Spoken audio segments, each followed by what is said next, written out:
تاسو ته پته ده چې دلته مو په هزاره علیګرامه کې سروډونه مکمل شو د هغې افتتاح وشوه. د دې سره زموږ د کالا کلي او د ملوز طرف ته یو بل بایپاس جوړو چې هغه خلکو ته اساني شي. د هغې افتتاح وشوه. هلته زموږ د محک سره یو بل روډ مو جوړ محک روډ چې کوم دی هغه مکمل شو. د هغې افتتاح وشوه.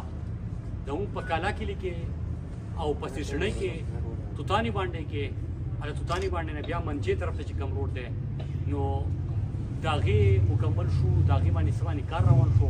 د هغې افتتاح وکړه. نو زه خپل خلکو ته مبارک ورکوم. تاسو ته پته ده چې زموږ که فرض که په مټه کې هم ډېر شی کار روان دی. په دې حلقه کې تاسو کتلي دي بایپاس یې پکې وشوې، روډز پکې وشو، په هارون کونسل کې کارونه شوي دي. داسې په کابل تحصیل کې هم په هارون کونسل کې په کروڑو ارباو روپو باندې کارونه شوي دي. نن تاسو وګورئ زموږ د ټال د ریال د غرونو پورې هلته روډونه جوړ شو. په توتاني باندې کې نه صرف مین روډ هم جوړ کړي دي بلکې لینک روډونه اوس ډېر طرف ته چې کوم دی ستاسو د شریفین آباد او د موږ یا نور سربالا هغه طرف ته روډونه هم زموږ کار روان دی یا مکمل شوي دي. د قلاګي سړک 20-30 سال نه داسې پروت و تباه او برباد و. څوک به هلته تللی نه شو. قلاګي ډېره ښکلې علاقه ده او ډېر مینه ناک خلک دي. دا قلاګي سړک باندې موږ کار شروع کړو. الحمدلله نن هغه مکمل کېدو طرف روان دی. ترکور کار پرې روان دی، اسپالټ روان دی. 2-3 کیلومتر پاتې دی هغه به هم ژر مکمل شي. د دې سره د تاسو ته دا هم وایم چې په روانه هفته کې به انشاءالله سی ام صاحب وي او زه ورسره یم. د شموزونه والا زموږ د باغډیرۍ پورې چې کوم دا سړک دی په دې باندې یو وار بیا اسپالټ پکوو او دا سړک بیا موږ هم جوړو. د دې سره سوات موټر وی سیکنډ فیز چې کوم دی هغې باندې کار روان شوی. تاسو ګورئ چکدرې پورې موږ اولنی موټر وی جوړ کړو. د چکدرې نه بعد زموږ د باغډیرۍ پورې دویم فیز د موټر وی په هغې باندې هم کار روان دی. د هغې سره سره دلته زموږ یونیورسټي په کابل کې هم روانه ده. اسپتال د ماشومانو اسپتال چې کوم دی د صوبې اولنی اسپتال هغه بلډینګ الحمدلله نن تاسو یې د بهر سړک نه هم کتلی شئ. یو میګا پروجیکټ دی. د کابل اسپتال چې کوم اپګریډیشن مونږ کړی و هغه اسپتال مکمل شوی دی، هغه پوره شوی دی. ریسکیو ډبل 1 ډبل 2 مونږ په هر تحصیل باندې جوړ کړو. د دې سره سره په مټې اسپتال اپګریډیشن مونږ کړی دی.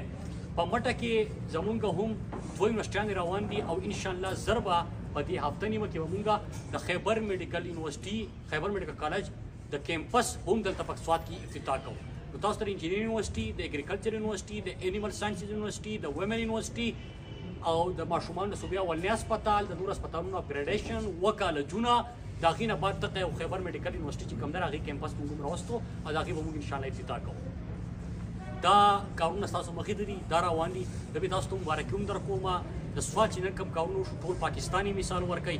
د سوات خلکو ډېرې سختۍ کتلې وې او د الله تعالی لاک لاک شکر دی چې دا کار دا خدمت د ټوریزم فروغ و. زموږ دلته دا روډونه صحت کارډونه د هر سوات د هر شهري د خیبر پښتونخوا د هر شهري په جیب کې د 10 لک روپو صحت انصاف کارډ پروت دی. هغه پروجیکټ شروع شوی دی. یونیورسټیانې دي، اسپتالونه دي، سکولونه دي، سړکونه دي، سولرایزیشن دی د جوماتونو. د دې سره مطلب لکه تاسو نوم اخلي هغه کارونه دلته شوي الحمدلله. خدای پاک لاک لاک شکر دی زموږ په وخت کې دا وشو. دوه خبرې پکې کوم په کار په حواله سره د بجلۍ د سکیم لپاره کله زه وزیر وم تاسو ته په یاد شي د دې نه مخکې مونږ په مټې کې ګریس سټیشن باندې کار شروع کړو، تقریبا مکمل شو. او یو په کالا کې په ګریس سټیشن باندې مونږ کار شروع کړو 60 کروڑ کا 55 کروڑ روپو پروجیکټ و. هغه خو روان دی. دلته مونږ دوه فیډر په کابل تحصیل باندې جوړې کړې وې. یو فیډر ما منظور کړو په مټه تحصیل باندې بل. خو د بجلۍ چې کم 30 کروڑ روپۍ ما ورکړې وې د ستنو لپاره او د ټرانسفارمرو لپاره څنګه زموږ حکومت تللی دی هغه پیسې هغه ودرولي دي، هغه ستنې او ټرانسفارمرې نه میلاویږي. زه خپل میډیا ملګرو ته هم وایم تاسو امپورټډ حکومت ته ووایئ چې کم از کم کار خو تاسو سره په زندګۍ کې هم نه دی کړی. 30 کاله 40 کاله تاسو ته موقع میلاو شوې تاسو په سوات کې کار نه و کړی. موږ کارونه الحمدلله پوره کړي دي. مطلب لکه هغه کار وکړی چې بجلي تارونه هم بدل کړي، دنیا کار وکړی، ګریس سټیشن هم جوړ کړي. خو بیا ما 30 کروڑ روپو باندې موږ سامان اخیستی و، هغه سامان واپس راوړېږي دا سوات ته خلکو دی د دې علاقې دی. او د ګیس لپاره د هر کور لپاره مونږ سټیم منظور کړی و. تاسو ته پته ده په کابل کې ګیس نه و، دلته ګیس راغی. په ګلجبه کې نه و، دلته راغی. هزاره ملاقات یو باندې وکړه دا ردي ټول ان افور د هر کور لپاره کار اسانه شوی کړو. کله چې مونږ تلو نه په پیپوري دوتاني واړه کې دنیا کارونه شي کنه نو هغه کارونه ودرول شي. او دریم نه دوی اختیار څه شي دی هغه اورسیز پاکستانیان چې کوم دی منیسټري هغه نه دوی په لاس کې دی. نو ما زموږ د ملکن ډیویژن خلک چې پېښور ته میډیکل لپاره پروټیکټر تاسو ورته یاد دي، مسافر تاسو ټول پېژنئ. د هغې لپاره ما د خپل حکومت ته ختمېدو نه 4-5 میاشتې مخکې په سوات کې هغه سټیشن چې کوم دی مرکز چې کوم دی هغه ما منظور کړی و. مونږ چې تللی وو په هغې کې 8 میاشتې تېرې شوې په هغې باندې بالکل څه پیشرفت نشته دا 3 کارونو سره ریلیټډ دي میډیا ته هم چې هغه هایلایټ کړي او د دې خلکو کارونه دي حالانکې کارونه ګوره موږ دنیا کړي زه ته یو وار بیا وایم او انشاءالله نور به هم کوو که په صوبه کې یو نو په صوبه چې څونه کېږي هغه به ونه کوو خو دا هم د دوی حق دی دا مونږ ډډې کړی دی زموږ د حق چې دی خلکو ته ورکوي دا واپس مه اخلئ که نه انشاءالله چې یو لږ ټایم کې بعد کې بیا عمران خان را روان دی او په دې باندې بیا مونږ کار شروع کړو